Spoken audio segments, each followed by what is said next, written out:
name is Robert McCamus. Today I'm here with Dusty. This is my big boy. He's my big quarter horse. So I was really wanting to ride today for today's video. We're going to learn though how to put a saddle on a horse. I'll basically cover a few features of how to ride a horse as well, but since the weather is so terrible here in Indiana for the last few days, we're gonna just do our best in the barn, and I'll give some instruction based on ground exercises and everything else. So to start off with our horse, give them some lovin's. They love scratches, so we gotta try to get some kisses from him. So we're gonna go ahead and start with a brush. We're gonna brush them out, make sure that there's no loose dirt on them, there's no hard anything. Sometimes we get burrs in Indiana where typically the horse will end up having different things for the pasture get on their undercoat, so we try to get those off. So, but typically, I'm gonna try to get him to move his butt this way all night. But typically we're going to aim for the back and the shoulders where the saddle's going to sit. From there, we're going to work into the girth line down under his armpit area. So I'll try to get around his ears and his face so that he doesn't have any dirt there where the bridle will sit. I'll cover what the bridles and the saddle looks like as we go through this video. But I'm typically just knocking off all the big heavy stuff off of them. They typically go out and get pretty dirty. I let them go out and run in the mud. They like to roll in the mud and play and have a good time. So, ain't that right, Dusty boy? So a few things I'm going to cover when it comes to horse riding is safety aspects. So one of the biggest things for me when it comes to riding my horse safely is I always wear my helmet, especially when I'm trail riding, doing anything like that of the sorts. I've had a few really good falls, and I've had a few helmets that I've had to replace because of those falls. And if it weren't for those helmets, I probably wouldn't be doing what I'm doing right now in this video. So safety first is a must. Sometimes they don't mind wearing it too. So, but it's not for them, it's for us. Ain't that right there? So spurs are optional. These are training spurs. They're actually pretty tame spurs for being a spur. They put a little bit of pressure on their sides. If it was at a more of a point at the end down here, it'd be more of a harsh spur. So this is actually a very tame spur for the horses. I know it looks kind of wild how big it is, but that is due to the physical nature of the spur spreading pressure over a greater area of the body. So just think, take the tip of your finger and push on your skin, how much pressure that is, and then take your knuckle and push on your skin and how that pressure lessens. These are basically the same characteristic when it comes to that sort. So put those off to the side because we're not going to need them. Today's video, I'm going to talk about some of the equipment. So this is his bridle. They'll call it a head stall. There's several other things people will call it in this world, but I call it a bridle. Comes with the head stall piece itself, which is the leather pieces. You got your bit, you got your reins. So I really like this setup. I like the rope reins because it allows my hands to get a nice grip on the reins themselves. And then I also have about a 13-foot lead line that comes off the reins, allowing me to get off the saddle and walk my horse around if needed. So if the trails get too wild out there, I'll typically get off the saddle and I'll just leave my horse where it's safe. I'm not going to put him in harm's way if I don't have to. So, but for the bridle, I'm going to put my hand above his head. I'm just going to put my hand there, grab the bridle, and he's going to play with me a little bit. Come on, buddy. He's going to be a little silly tonight. He just got done eating his grain, so he's telling me, man, we're not supposed to be working right now. But yeah, but open up. There we go. Good. So we're going to get that bridle in his mouth. I'm going to get these two pieces over his ears. So this bit that I have in his mouth right now is actually a very tame bit. It's got rollers on it, it's got copper, it's made out of sweet steel. So that it allows the horse to salivate, basically gives them a better lubrication in their mouth when they're riding so they don't get chapped or anything else. So once I get that over the top of them, there's a throat latch back here. There's another piece of metal, or another piece of leather that goes around his neck that I'm able to attach that leather and keep it under his jawline. Since we're not riding, I'm not going to attach it right now. So I'll show what to do with these reins and the lead line once I get settled on them. Coming over to the saddle aspect, you'll have to, if you ever get into horses, you're going to have to shop around for a proper saddle. So the saddle for me, I don't really harp too much on the seat. It's not about my comfort, it's more about his comfort, making sure that his back doesn't get worn or anything else. He's actually about to square up for me so that I can throw it on him. This is how good he is. So I'll shop around and try to find a proper saddle that fits his back properly. So he has higher withers, which are basically the top portion of his shoulder.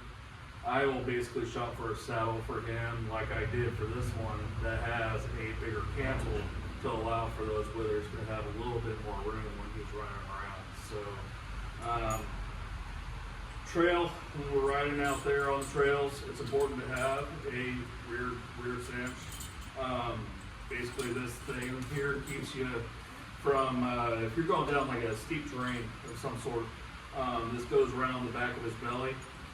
Basically, if you're coming downhill, this is going to prevent the saddle from flipping over the top of him, basically, so keeping you in the seat at all times. You got the front girth, the actual girth itself that goes behind his shoulder. This is the one that actually gets tightened up. It keeps him and you safe in the saddle, basically. You don't want to over tighten it, but you want to tighten up where the saddle's not going to slip at all.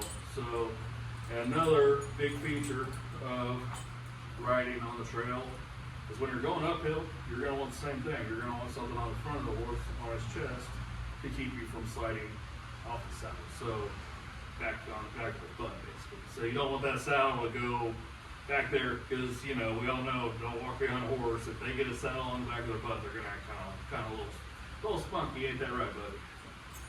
You shake your head. You're such a good. You ready? So, last thing I'm going to cover is the actual pad itself. So, for me, I like a felt pad. I like a really nicely made felt pad. Typically, I want it to be about an inch and a half, inch and a quarter, somewhere in that range. I don't want it super thin. I'm also looking for leathers on the side to protect the pad over time. And then, obviously, I like to have my saddle pads contoured to my horse's back. So if you look closely, you'll see that this saddle pad is actually in the shape of a back and not just a straight piece of felt, basically. So I'm going to take this and just lightly put it over the back of his back. He's kind of angled pretty nicely for you guys to be able to see on that side better. So, but typically you want that right above his withers or above his shoulder line. When it comes to the saddle, you're going to want to pick it up before you pick it up off the saddle rack. These saddles weigh between 35 to 50 pounds, depending on the make and the model, basically. So this saddle here probably weighs 45 pounds. So you're going to want to pick it up with the right spur on the farthest side away from you, so that when you're throwing it over the horse's back, you're not having to mess with it and everything else. So I'm going to take this and spin it to get it in that orientation. So now my right stirrup is on the right side. So when I'm placing this on his back, I'm actually going to push it up high enough in the air that it's going to clear his back altogether, allowing that right spur to not make contact at all with his back whatsoever. So it's just one fell swoop. Nice motion. You get over the top of them. I'm going to come over here and talk a little bit more. our typical, and like I said, he's kind of lined up nicely on this side for you to see a little bit better, but typically when I'm getting the saddle on him, I'm looking at the cantle in relation to the back of his armpit. So basically right about here on a human, you want to be in that same range on a horse. You don't want to be all the way under his armpit with this girth, because what can happen is over time, just like anybody running around with super tight clothes on, you go on a marathon with those tight clothes, you're going to end up chafing really bad. So you can see, hopefully, that girth is actually too far forward on him. So I'm going to slide the saddle back slightly enough to give him a little bit of comfort in there. So you're such a good model. Come on, good boy. Maybe a treat after this, I promise you. So on this side, I'm just going to grab what we call the Latigo strap. This is the strap that actually holds on to that front girth. So I'm going to reach under him, grab it, and I am going to just tighten it up for him so that the saddle stays secure on his back.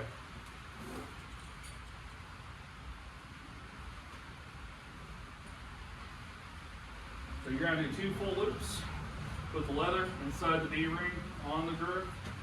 Come back up to the D-ring on the saddle. You're going to tighten it. Once you get it as tight as you like, almost like a belt that you're wearing, there is a little piece of metal to hold that girth on place. There's a few extra knots that you can do to keep it really secure. I don't like my saddles to be knotted on my horse. Just another safety issue for me. If he were to run into any issues and I have that saddle knotted and I don't have it where I can quickly release it, it could put him in danger. So I don't personally like to knot or do a Texas T is what a lot of people call that knot. I don't like doing that. I prefer just to use the piece of metal on the girth and make sure it stays connected that way.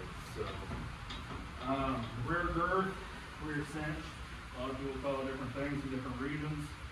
You're just going to find the first hole that you come to, basically make sure that there's about a hand space between that girth and his belly. You don't want it to be all the way up and tight. You want it to just loosely sit back there. That rear cinch isn't made to keep the saddle in place. It's typically there to keep the saddle from flipping over if you're going on a hill. So last piece I'm going to use is my breast collar. So I like pulling collars a lot, just my style. There's multiple versions and multiple types of breast collars that you can use. All different kinds for different aspects of equestrian sports. So for me, I like pulling collar primarily because if he's going up a hill, I have this working on his chest to keep that saddle from sliding off of his back. So a lot of people use these as more decoration than anything. They won't actually have them on their horse to provide any real purpose whatsoever. But for those who actually use them for a purpose, they know that purpose pretty well. So for me, this thing saved me multiple times when I've been involved in some heavy terrain out in the wilderness. And without this in place, I likely would have been on the ground and he would have probably ran off to the hills. So, sorry, that rattle's right in your eye, baby. So that's typical way to saddle a horse, pretty quick once you get used to doing it.